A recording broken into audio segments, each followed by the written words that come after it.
सरपंच फाटलो सरपंच अनिकेत साळगावकर यांचोही विधिवत प्रवेश करचो पक्षात म्हणा।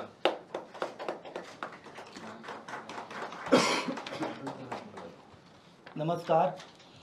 आताच गोवा फॉरवर्ड पार्टीन प्रवेश केल्लो आसा त्याबद्दल सगळ्यात पयली पार्टीचे अध्यक्ष तसेच फातोड्ड्याचे आमदार तथा माजी उपमुख्यमंत्री श्री विजय सरदेसाय हांका देव बरें करूं म्हणटा। आज प्रवेश करपाक एकच कारण आसले की तुम्ही सगळ्यांनी पळयल्ले आसतले की असेंब्लीन जर परफॉर्मन्स जर कोणचो जर आसा जाल्यार विजय बाबाचो आसा।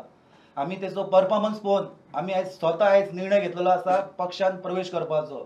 सो त्या बद्दल म्हाका खूब उमेद आसा की काम करपाक। आज फर्स्ट टायम गोवा फॉरवर्ड पार्टीन प्रवेश केल्लो आसा, त्या पार्टीक लागून काम करतलो अशी म्हाका तेचो सपोर्टय आसतलो, दिपकय आसतलो आनी देवा कडेन मागता की ही पार्टी बरी फुडें व्हरून लोकां मेरेन पावोवन हांव काम करतलो। देव बरें करूं। चल या फुडें।